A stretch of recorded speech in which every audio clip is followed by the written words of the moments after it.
bird? Is it a plane? Is it a dream? The American Broadcasting Company presents The Search for the Flying Saucers with Walter Kiernan. Thanks, Les. Good evening, ladies and gentlemen. Many have seen them, millions have heard about them. It's the biggest who's it, what's it story of the year, the flying saucers. At the moment, we have a fellow up in a plane hunting a flying saucer, and good hunting to him. Standing by in various parts of the country are people who have seen a flying saucer. Not that they all agree in their description of the thing as a saucer. To different people, it takes different forms. One woman said it looked like a 5-room house. Many people see that when the housing shortage will be over. But explanations vary as much as descriptions. Walter Winchell says he has information that it's a new type flying wing. Andrei Gromyko says that maybe it's a Russian discus thrower who doesn't know his own strength. It has been suggested that a disc jockey on Mars is weeding out his old platters, that it's a radar anti-detection advice, that it's natural phenomena, that it's a national psychosis. Half the people in the country are scared to death, and the other half never laughed so many. But whatever it is, it has taken our minds off taxes, toil, and trouble for a little while, and that's not bad. Now, suppose we start our trip around the country and hear from some of the people who have reported seeing these strange goings-on in the air. The flying saucers were seen in Upper New York State by Louis Stebbins, solid citizen, treasurer of Warren County, I should say. Let's hear him tell his story from Glen Falls. Whatever it was, certainly created a lot of interest.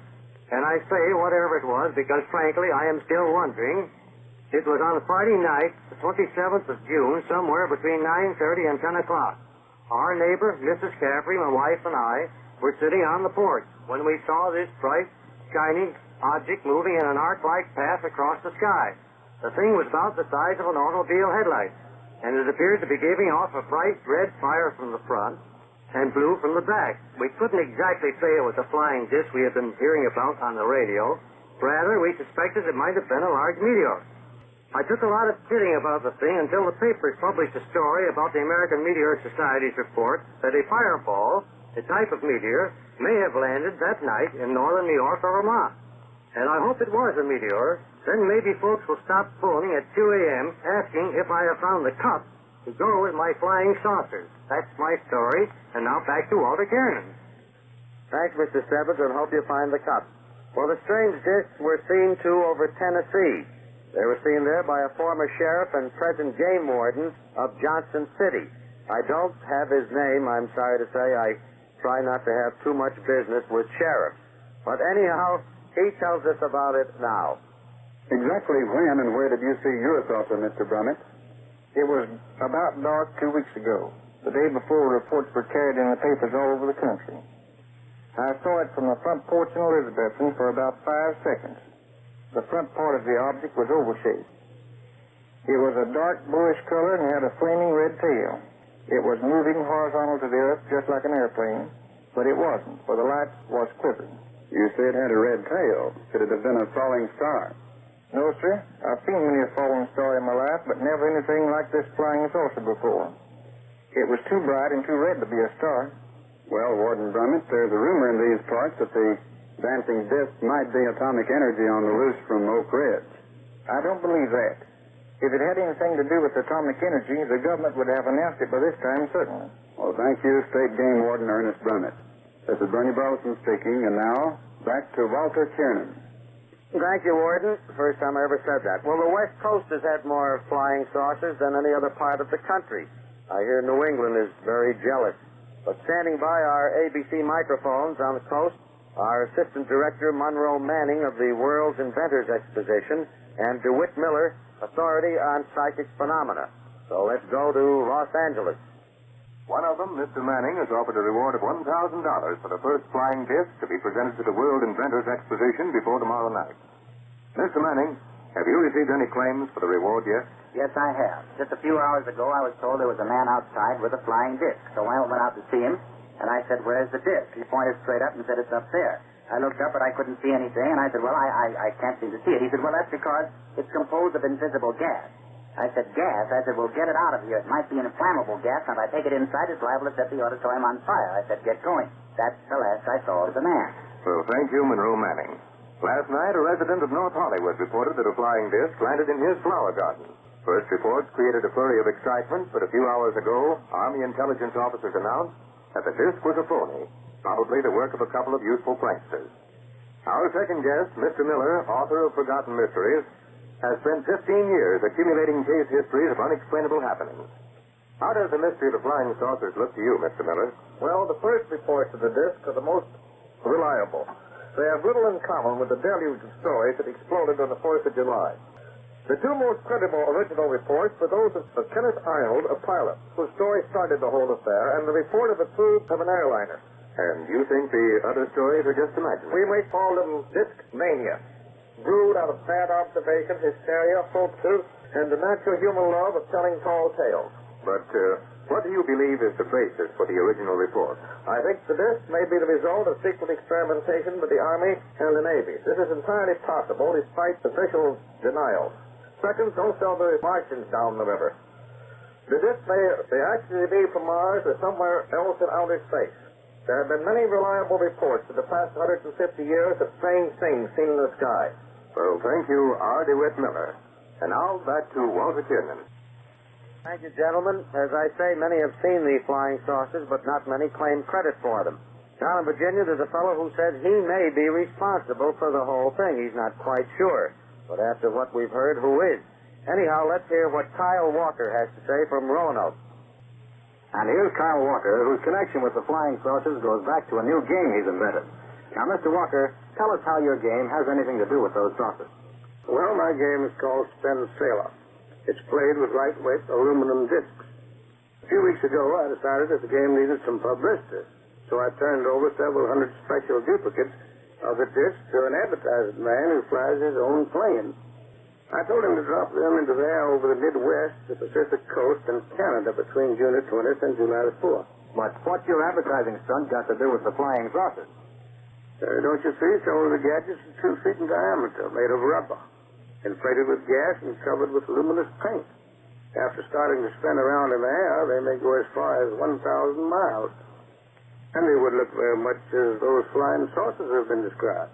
I'll admit I can't prove that the saucers are my gadgets swishing around through space, but they may be. Well, this is Dick Knowles speaking, and now back to Walter Kiernan in New York. Thanks, Mr. Walker. Well, that could explain things, but so far, anyhow, no one has been able to read the writing on any of these flying saucers, if there is any writing on them, if there are any saucers. Anyhow, ABC decided that if there are saucers flying around in the ether, why not send somebody up to look around to see just what they could see? So correspondent Bob McDowell of American affiliate WFMJ has been cruising around in the skies over Youngstown, Ohio, on the lookout for flying saucers. Have you seen any of them up there, Bob? No, not yet. We've been cruising at about 3,000 feet over the northeast part of the city for the last half hour. We're flying in the approximate area where some Youngstowners have seen these flying saucers. Youngstown Airways has placed at our disposal the latest post-war type Distress Bonanza monoplane, which gives us exceptional visibility here tonight. We're almost completely surrounded by glass up here in the cabin. Right beside me at the controls is Forrest Beckett. In the rear seat, George Reese, aviation and industrial editor of the Youngstown Vindicator. As the beautiful night we're flying here, it's clear. Certainly there must be a million stars overhead. What with the stars lighting up the sky, we should surely be able to see a flying disc if one came sailing through here. Flying saucers have actually been seen by 3 Youngstowners. City Patrolman George Maxim declared he saw 9 round objects sailing at high speed from south to north about 3 a.m. one night last May while he was on his beat on East Front Street in Youngstown. Maxim described the objects as rolling hoops or balloons moving at about 300 to 400 feet in the air. He said they resembled balloons used by meteorologists and were directly in line, one behind the other. The patrolman said he watched them until they moved out of sight to the north. Mr. and Mrs. Walter Johnson of Youngstown reported seeing a luminous round object as they said on their porch at about 8:30 p.m. Saturday. Johnson said his hobby is watching shooting stars, and he was certain that this object, which he said was clear-cut all around with no fiery tail, could not have been a meteor. He said it floated slowly at a 45-degree angle toward the Earth and disappeared to the northeast. And now, back to Walter Kiernan. Thanks, Bob McDowell. Sorry you didn't see one tonight, but sounded like you had a little interference from one. Well, interest in the flying saucers is not confined to our own shores. The British have a couple of theories as to what we're seeing, and here, transcribed, is what Professor A.M. Lowe, president of the British Institute of Engineering, says, direct from London. Professor Lowe, no doubt you have been reading reports of the so-called flying saucers seen over America. As a leading British scientist, what's your opinion of them?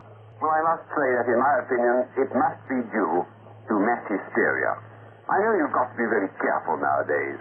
What with war, atom bombs, people feeling rather tired, and excitements of that kind, lots and so on, people like to believe things. And don't forget this. Everybody likes to say, I saw it. They think it's rather clever. Do you think it might be an optical illusion? No, I don't. I don't think so. Do you think there's any chance at all that these flying saucers might be man-made objects of some kind? I think it's very unlikely. There is just the rather wild chance that someone is experimenting with a new kind of radar foxing device. You will remember the radar camouflage which were used in the war, made of metallized paper. Well, if you imagine a rocket fired 200 miles high and discharging these saucers of some kind of metal, it just might be an experiment. But I don't believe it. It's mass hysteria, eh? I do. I always remember going to a spiritualistic seance, and I found that if I said, look at that lovely blue light, everybody else saw it too, although I saw absolutely nothing.